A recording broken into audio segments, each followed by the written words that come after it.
Irmãos, temos visto e ouvido algumas palavras que eu vou dar já o nome dessa palavrinha.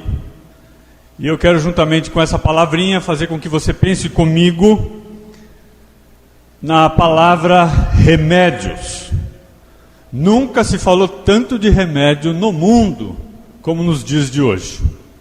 Não só quem está envolvido na área de saúde, até quem não entendia nada, agora já até está passando algumas receitas. E pensando na situação atual em que nós vivemos, nós temos que olhar somente para a Escritura, porque é ela que tem o remédio da vida em Cristo. Eu disse, remédios da vida em Cristo. E nós vamos falar então hoje, já que está no plural, sobre esses 3 remédios da vida em Cristo. Abra a tua Bíblia, sem delongas, em João capítulo 6.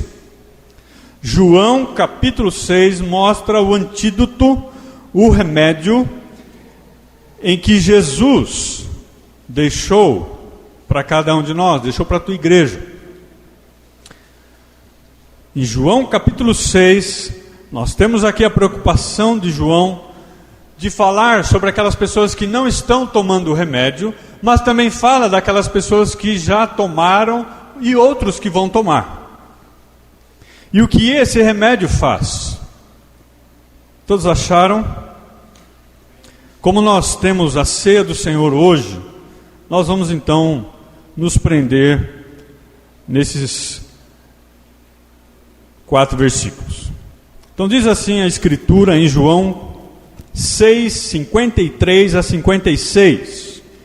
Respondeu-lhe Jesus: em verdade vos digo, se não comerdes a carne do Filho do Homem, que é Jesus, e não beberdes o seu sangue, não tendes vida em vós mesmos. 54. Quem comer a minha carne e beber o meu sangue tem a vida eterna, e eu o ressuscitarei no último dia. Pois a minha carne é verdadeiramente comida, e o meu sangue é verdadeiramente bebida. Quem comer a minha carne e beber o meu sangue, permanece em mim, e eu nele. Nós sabemos que no período neotestamentário, a igreja foi vista de que os cristãos se tornaram na época canibais, porque se falava muito no culto de ceia, às vezes não, de comer a carne e beber a carne de Jesus. Os gnósticos naquele período, eles acreditavam que Jesus ele era espírito e não carne. E propositalmente, João escreve dizendo que Jesus veio, habitou entre nós, que ele tinha a sua carne, que ele tinha o seu sangue e que ele derramou lá na cruz. Agora a questão que nós temos que entender aqui é que a ceia é uma pregação dramatizada, aonde não se precisa falar muito. Com certeza, então, o meu sermão hoje durará bem pouco tempo. Por quê? Porque quando nós olhamos para a cruz do Calvário, pensamos no sacrifício de Jesus, tudo sendo dramatizado, encenado, mostra claramente quem Deus é e quem nós somos. Por isso o texto de 1 Coríntios, texto clássico, fala: proclamai, anunciai, pregai, evangelizai, ensinai, até que ele volte. Nosso desafio então é sermos missionários num culto de ceia, onde os missionários fazem uma autoanálise, onde o Senhor trabalha no nosso coração para nós continuarmos trabalhando para Ele. Somos comissionados para isso. Por isso, proclamai e anunciai. O pão transmite a sua carne rasgada em pedaços pela sua graça em favor de nós. O sangue vertido na cruz grita ao ponto de mostrar o seu amor por nós. É um cenário com um teatro real, gritante, aonde mostra para nós a nossa tristeza, mas também depois mostra a nossa alegria. Por isso, celebração. Só que nós temos que entender que o objetivo de João, como tantos outros textos, ao falar de sangue, de pão, de carne, de suco da videira, da morte do Senhor, é que eu e você tenhamos uma consciência tal, com um entendimento tão claro, de que é um momento grave na minha vida, é um momento de um preço pago, para que o homem busque o perdão dos seus pecados. É algo muito sério, é algo extremamente valoroso e verdadeiro, em que muitos brincam, que muitos não conseguem entender essa mistura de alegria e tristeza.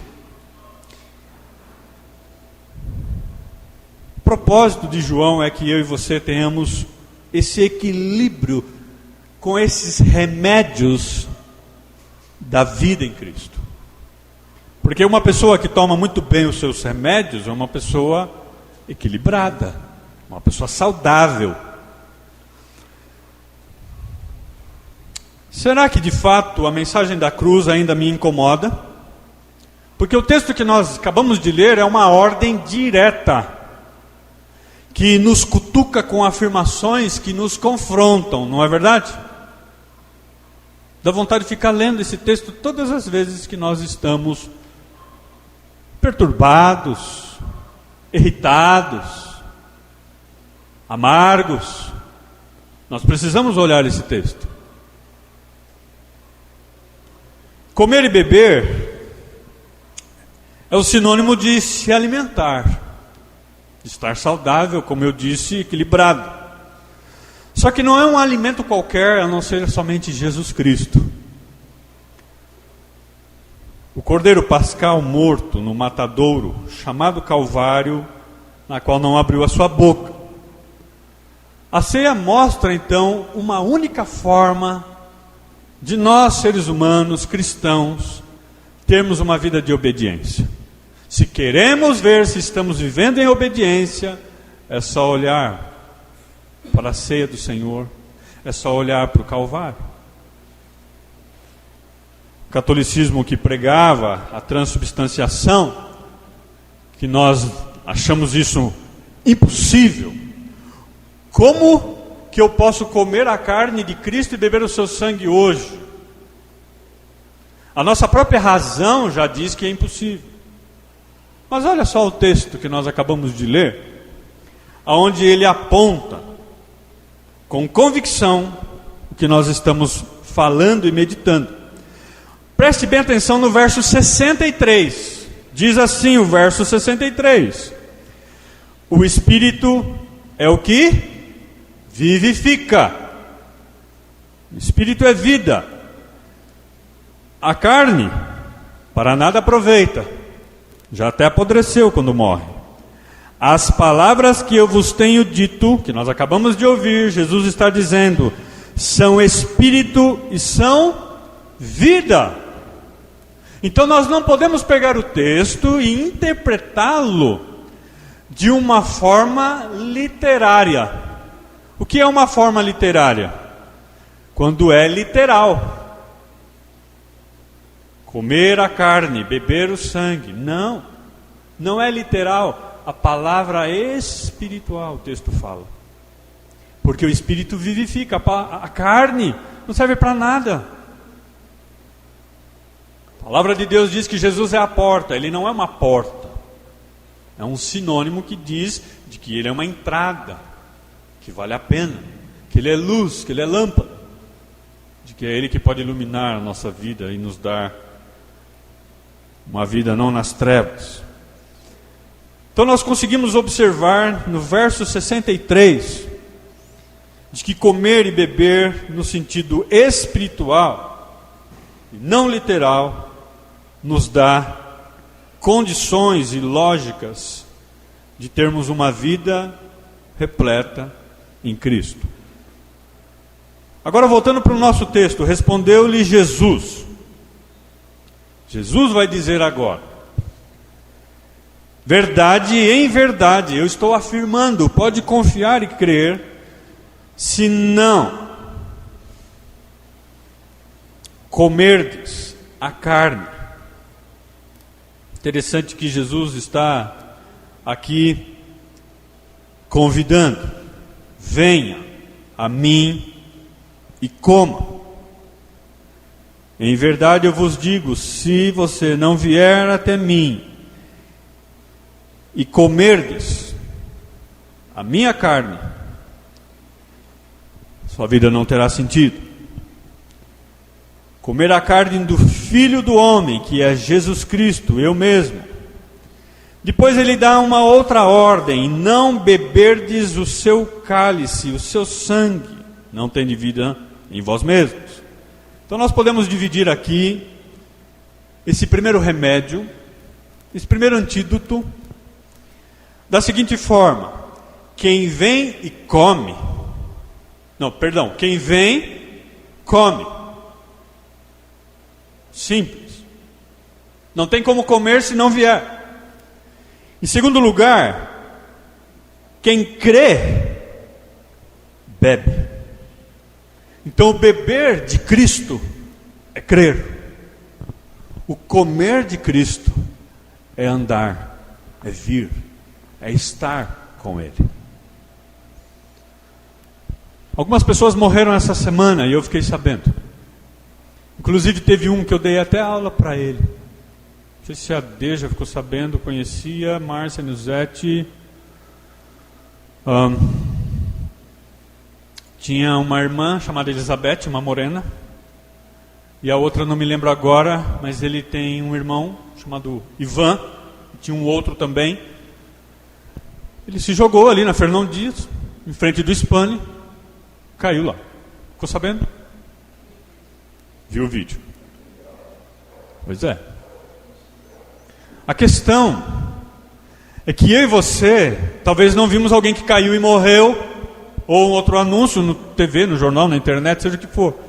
Mas eu e você vimos pessoas andando por aí, conversando, negociando, que são pessoas mortas por não estarem em Cristo. Talvez o nosso vizinho mesmo, parentes em que nós temos. Pessoas que não vêm a Cristo, então não comem. Pessoas que não creem em Cristo, então não bebem da sua vida. Conseguimos entender? Pensando nisso, é tão real que mostra quem nós somos e quem são as pessoas. Agora, o primeiro remédio que Jesus mostra com esse texto é que aqueles que vêm e creem, que creem, comem e bebem dele, terá vida em vós mesmos. Então por isso que o primeiro remédio da vida em Cristo, preste bem atenção, é uma vida em vós mesmo.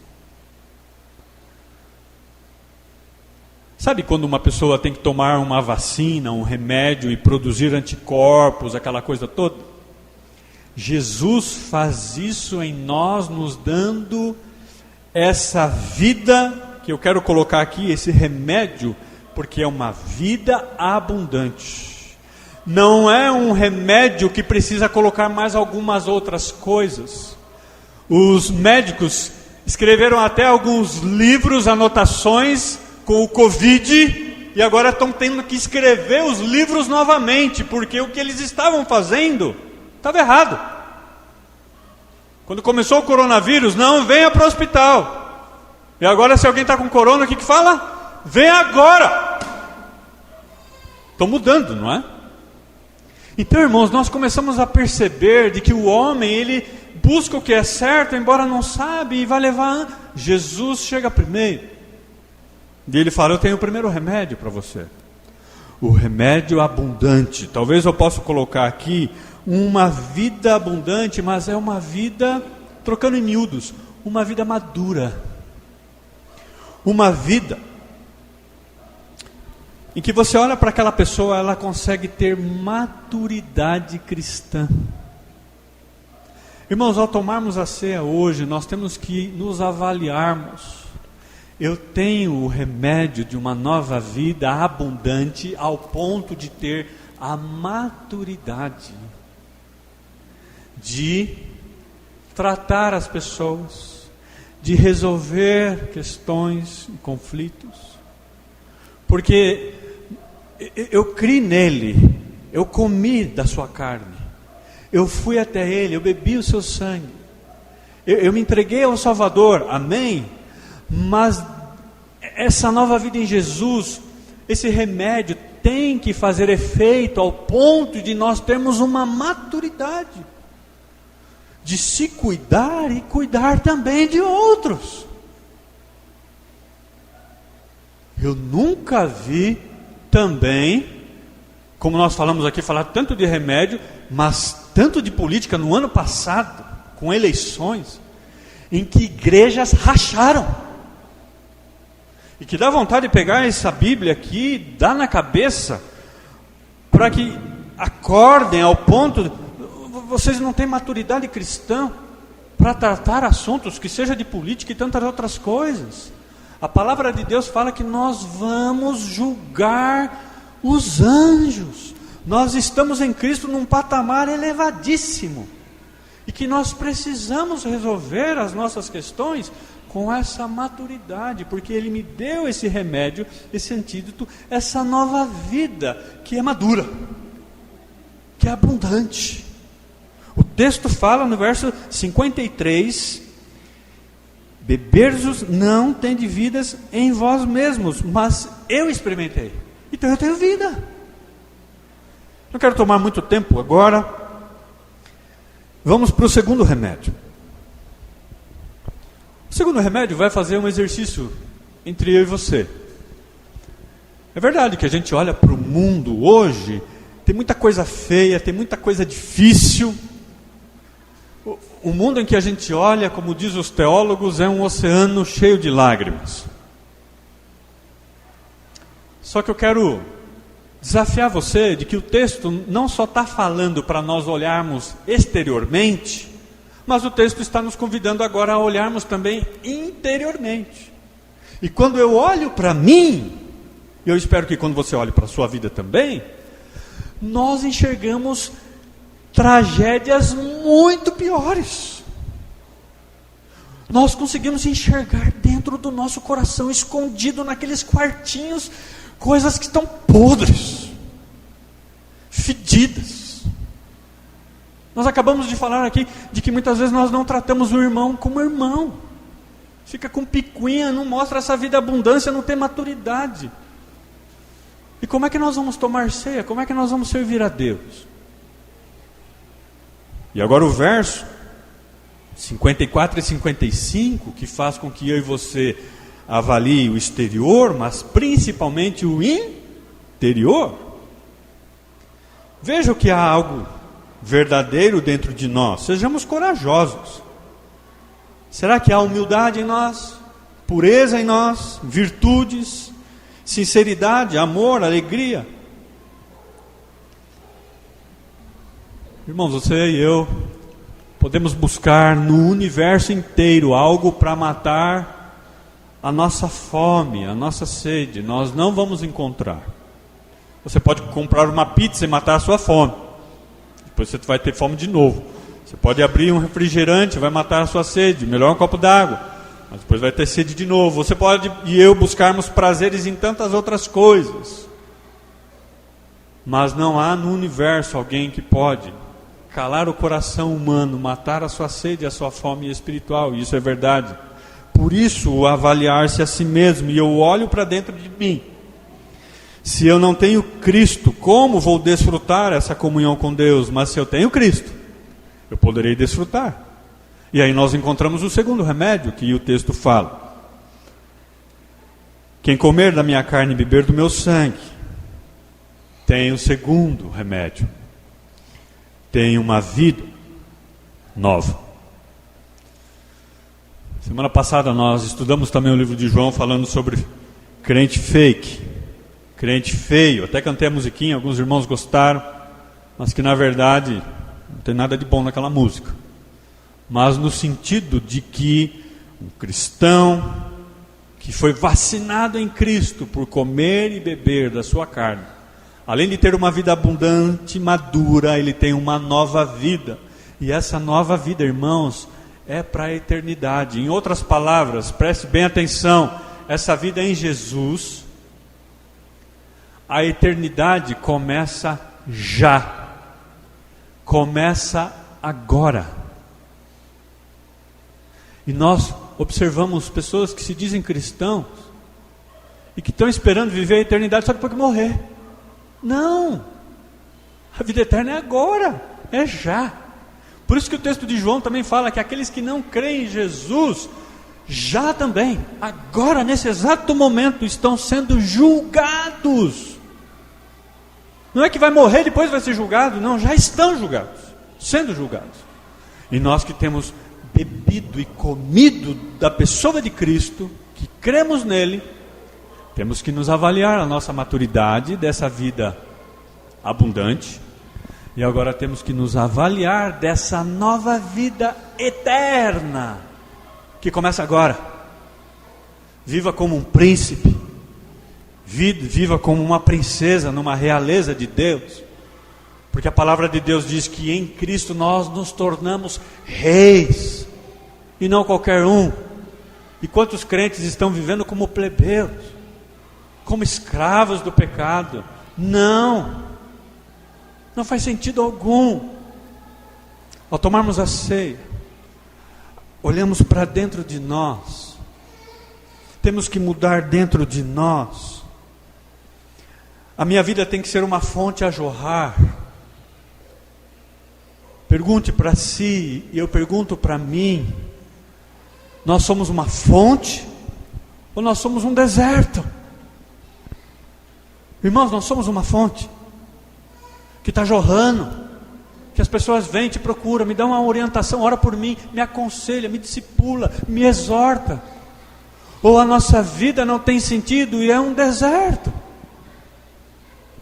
que aonde você passa, as folhas murcham, aonde você passa, não tem sabor, não tem valor, não tem água nenhuma. Irmãos, como nós temos falado nessa noite, é um texto muito triste, que mostra o nosso ego, o nosso orgulho, a forma como nós tratamos o nosso irmão, às vezes até o incrédulo, tem matado a sede dele, ou tem deixado ele mais sedento e morto. Mas também é um texto muito feliz, muito alegre, porque nos alimenta, nos traz gratidão no coração. O versículo 55, pois a minha carne é verdadeira comida e o meu sangue é verdadeiramente bebida.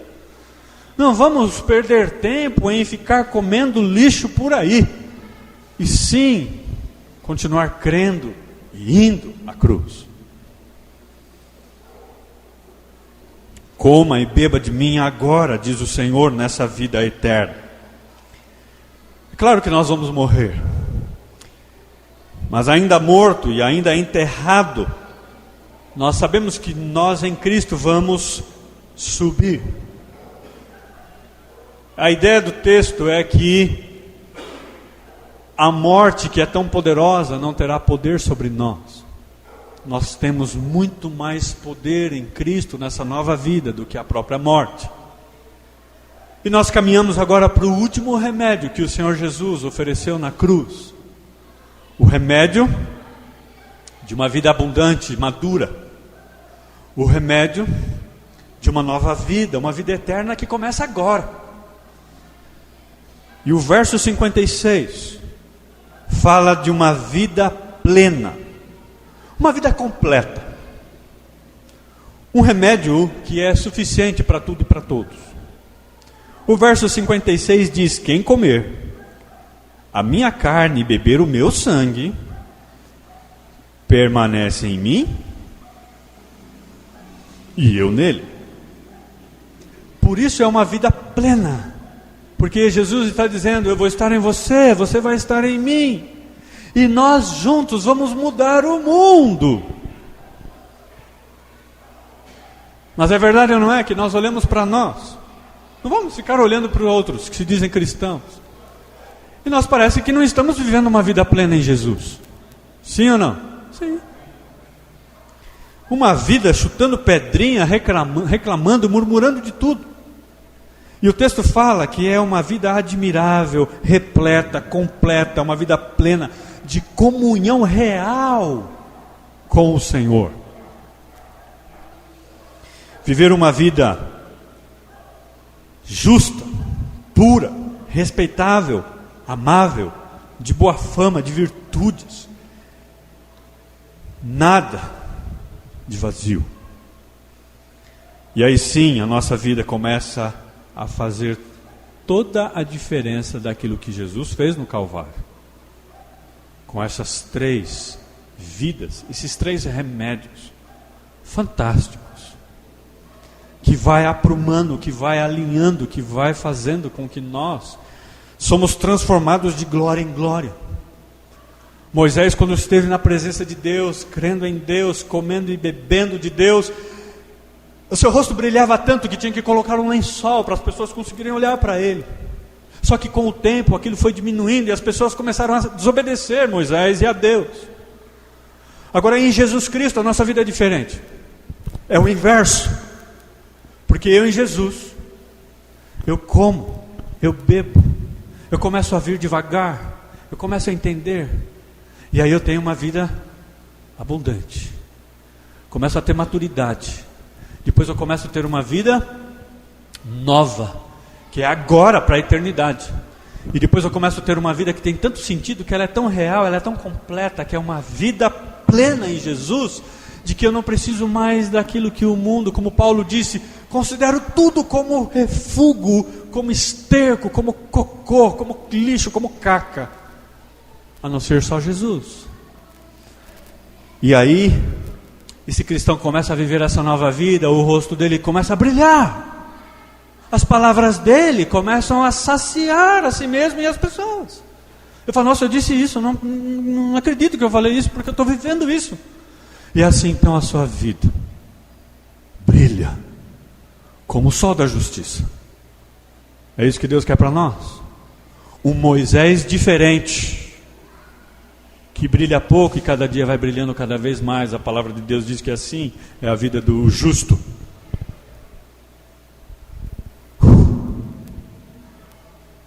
Ainda bem que o texto termina com graça, com misericórdia, com o amor de Deus.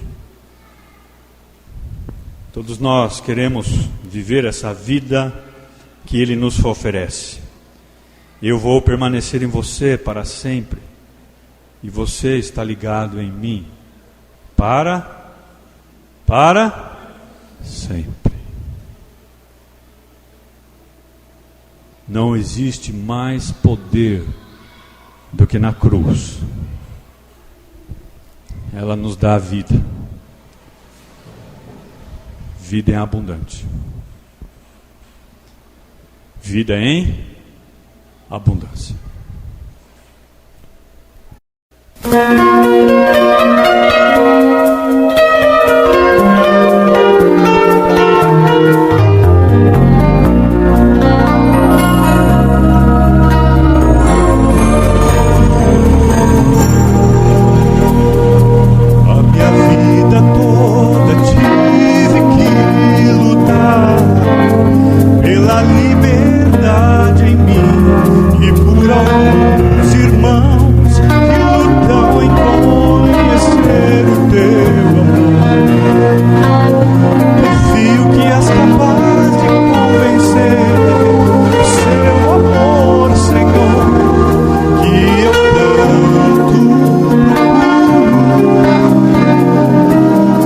preciso